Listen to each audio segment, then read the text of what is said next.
오늘 함께 보실 말씀은 시편 21편 1절부터 2절입니다. 시편 21편 1절 2절 우리 함께 봉독하겠습니다. 여호와여, 왕이 주의 힘으로 말미암아 기뻐하며 주의 구원으로 말미암아 크게 즐거워하리이다. 그의 마음의 소원을 들어주셨으며 그의 입술의 요구를 거절하지 아니하셨나이다. 셀라. 아멘. 오늘부터 시편 21편을 함께 보도록 하겠습니다.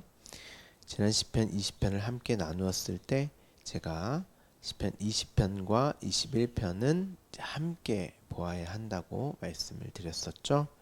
앞서 함께 나눈 20편은 전쟁에 나가기 전에 불러졌던 노래로 불러졌던 시이고, 21편은 이제 전쟁이 끝마치고 승리를 하고 돌아와서 불려진 시입니다.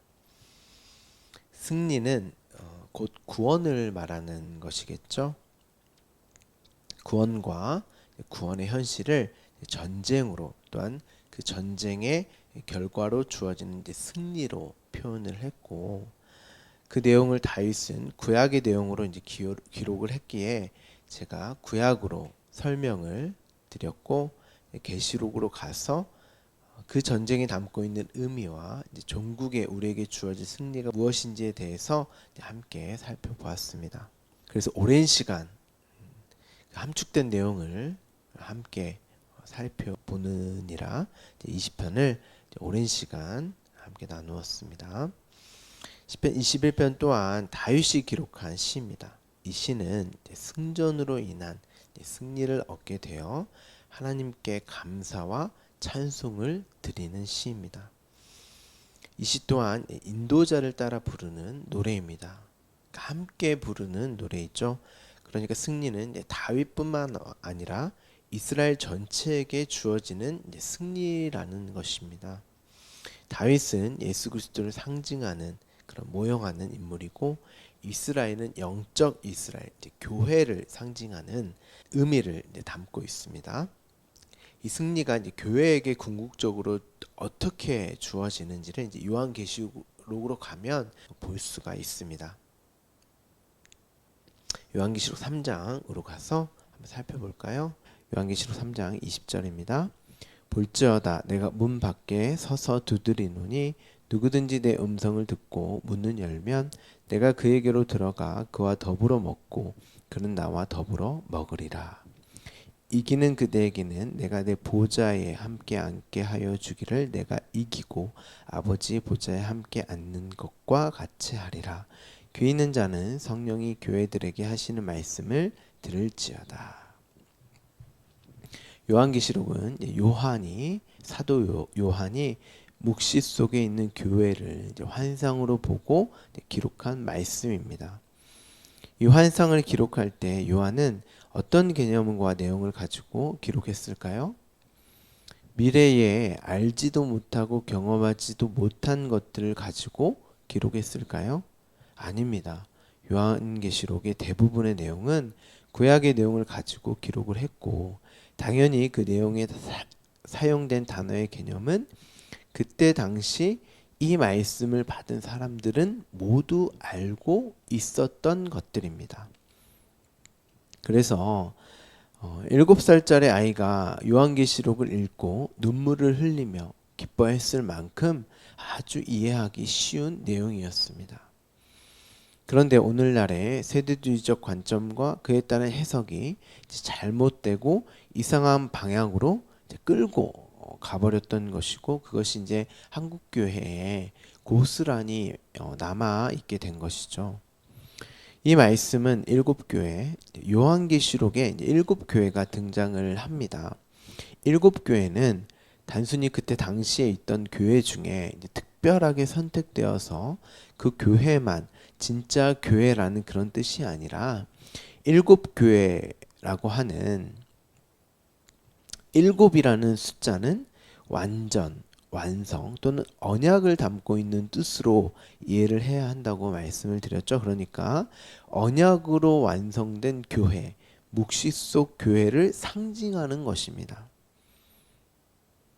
앞서 본문에서 다윗 예수 그리스도를 통한 구원, 승리를 받은 그 영적 이스라엘, 교회를 말하는 것이죠. 그런데 예수님께서 문 밖에서 이제 서서 두드린다고 말합니다. 그리고 내 음성을 듣고 문을 열면이라고 말씀을 하시죠. 자, 이 내용을 가지고 예수님은 우리가 문을 열기를 기다리고 계셔. 우리가 문을 열고, 그러니까 예수님을 믿고 영접해야 함을 강조를 할 때 사용되는 이제 구절이기도 합니다. 그러니까 예수님의 구원을 받아들이는 데에 결정적인 역할이 우리에게 있고, 구원을 받고 안 받고 그 승리가 주어지고 안 주어지고의 최종적인 선택은 인간에게, 저와 여러분에게 있다고 이제 말을 하고 이제 강조를 하죠.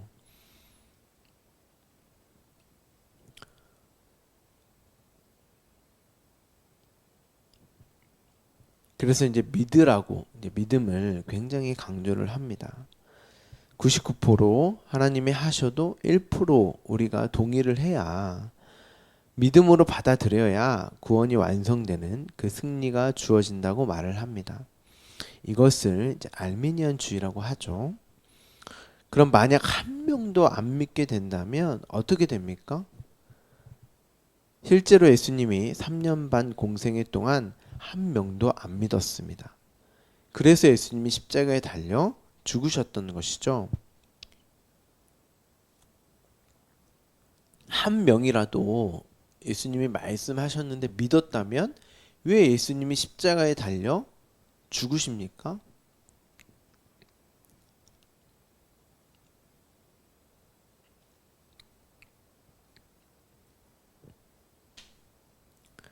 예수님의 십자가의 죽음은 헛된 죽음이 되는 것 아닙니까?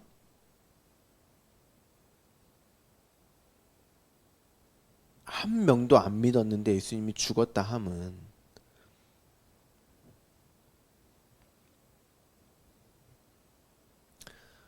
예수님의 십자가 사건 전에도 믿는 사람들이 있었잖아요 라고 이제 질문을 하시는 분들이 있을 수 있는데, 성경은 오히려 그 믿음을 부정합니다. 그렇게 믿어서는 안 된다는 것을 알려주기 위해서 이제 믿었다라고 기록을 하고 있는 것이지, 그것이 하나님이 원하는 믿음이 아닌 것입니다. 너희가 믿는 그 믿음이 예수를 죽였다의 강조점이 있는 것이지, 그 믿음을 가져야 한다의 초점이 있는 것이 아니죠.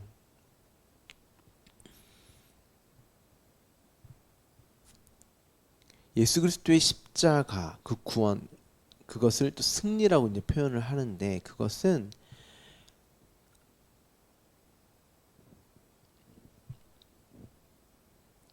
인간으로서 믿을 수 있는 가능성이 전혀 없기에,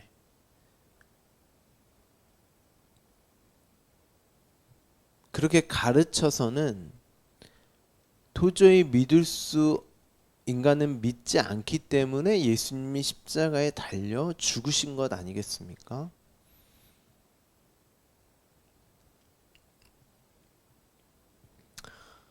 내가 문 밖에 서서 두드리노니, 예수님이 이제 찾아가서 이제 두드리십니다. 그것을 내 음성, 당연히 음성은 이제 말씀을 뜻하는 것이겠죠. 이 말씀을 듣고, 여기서 이제 듣는다라고 하는 것은 그 말씀의 완전한 순종 혹은 복종의 의미까지는 이제 포함한 단어입니다. 순종이 뭐라고 말씀을 드렸나요? 완전히 하나님과의 연합, 그 말씀에 장악된 그 상태를 말한다고 이렇게 제가 설명을 드렸습니다. 그러니까 문 밖에 서서 예수님이 두드린다는 말은, 우리가 이제 주일날 예수님이 무엇을 들고 계셨어요? 철장, 요한계시록 이제 후반부에 나오는데, 철장, 그 철장으로 우리에게 찾아오셔서 부수어 버리겠다는 의미지, 우리를 설득하겠다는 그런 의미가 아니에요. 창세기 3장 15절 16절에 그 자손, 후손이 와서 사단의 머리를 부수어 버리죠. 그런 의미입니다. 여러분의 결정과 선택을 기다린다는 그런 말이 아닙니다. 저와 여러분을 완전히 말씀으로 장악해서, 그러니까 그 머리를 부수어서 하나됨으로 연합하시겠다는 그런 뜻입니다. 우리가 시편 20편에서 함께 보았던 그런 내용이잖아요. 그렇죠? 그것을 내가 그에게 들어가서 그와 더불어 먹고 그는 나와 더불어 먹을 것이다. 이제 하나됨, 연합됨을 이렇게 이제 표현을 하시는 것이죠. 이기는 그대는, 여기서 이기는 그대가 이제 정복자라는 뜻입니다. 땅을 정복한 자. 그런데 이 정복자의 실체는 어땠어요? 우리가 시편 20편에서 분명 구약에서 하나님께서 이스라엘 백성으로 정복자의 역할로 이스라엘 백성들을 끌고 가셨죠. 그런데 또한 그 정복 당하는 자 또한 누구였어요? 하나님에 의해서, 그 말씀에 의해서 정복 당하는 자 또한 이스라엘 백성이었죠. 그러니까 하나님은 말씀을 통해서 이스라엘 백성들을 정복해 나갈 것을,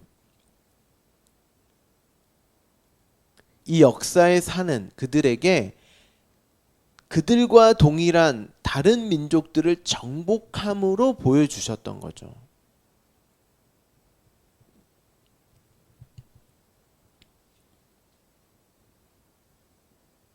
자신이 완전히 예수님께 정복당하는 것, 그것이 또한 내가 나를 정복하는 것으로, 구약의 전쟁으로 그렇게 이제 설명을 그림으로 이제 보여주셨던 것이죠. 내가 예수 그리스도로 인해서 진짜 원수인 나, 대적자인 나라는 실체를 보게 되고, 왜 나는 예수 그리스도로만 살 수 있게 되었는가를 아는 것, 그로 예수께 빨리 원수인 나, 대적자인 나와 전쟁을 하셔서 이겨달라고 기도를 하지 않았습니까? 그것이 나를 이제 정복하는 것이란 말이죠. 그래서 이제 이기는 자.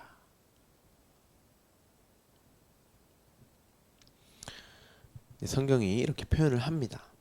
그로 주어지는 구원이 바로 승리라는 것입니다. 그래서 요한계시록 3장 22절에 귀 있는 자는 성령이 교회들에게 하시는 말씀을 들을지어다 라고, 이 모든 말씀은 교회에게 하신 말씀이다. 어떤 교회요? 이미 완성된 묵시 속 교회, 그러니까 귀 있는 자, 그러니까 들을 수 있는 능력이 있는 교회만 들려질 것이라는 말입니다. 이 교회는 1차적으로 창세전 택함을 받은 역사 속에 있는 개개인을 말하기도 하지만, 그 말씀을 듣고 나누는 어떤 무리를 말하기도 하는 것이죠. 21절에 아주 중요한 내용이 이제 기록되어져 있습니다. 우리의 이김을 예수 그리스도의 이김과 이제 동일시하고 있죠. 그렇기 때문에 우리가 그 승리를 위해서 기도를 하는 것입니다. 예수 그리스도의 승리가 우리의 승리이기 때문에. 그렇지만 제가 설명드렸던 것처럼 우리는 또한 그 전쟁의 대상자이기도 합니다.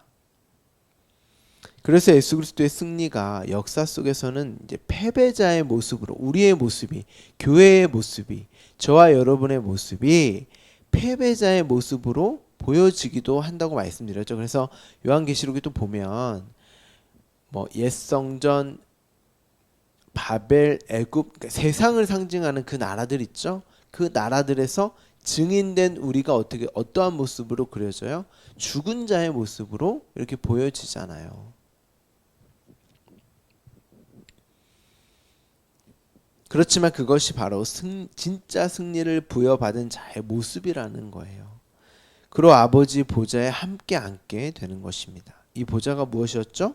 시편 9편에서 제가 한번 설명을 드렸었는데, 이 보좌는 심판에 대한 근거와 권능이라고 이제 말씀을 드렸습니다. 그러니까 이제 심판에서 완전히 벗어나게 되어 아들로서 인정받아 하나님과 함께 하게 된 저와 여러분, 그러니까 교회,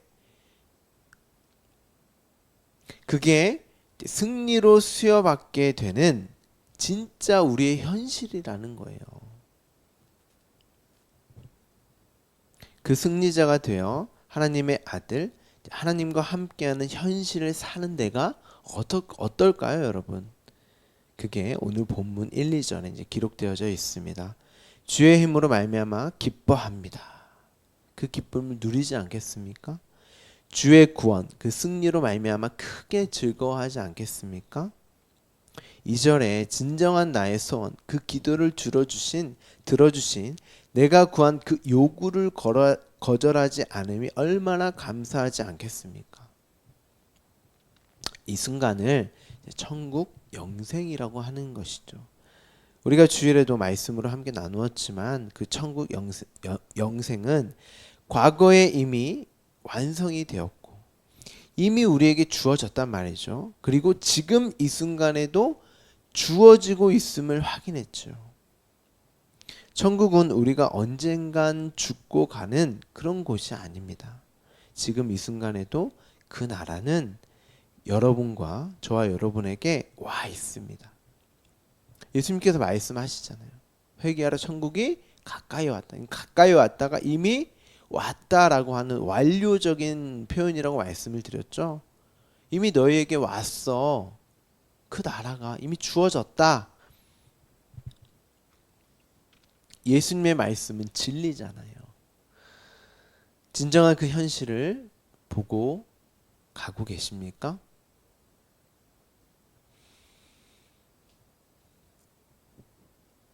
다시 한번 말씀드리지만 그럼에도 그 승리는 우리의 약함과 예수 그리스도의 그 철장으로 말씀으로 장악되어져 가는 그런 모습으로 나타난다고 말씀을 드렸습니다. 그런데 교회, 성도, 하나님 나라의 백성은 그 아들은 그것을, 그 현실을 천국으로 경험하고 받아들이는 자들입니다.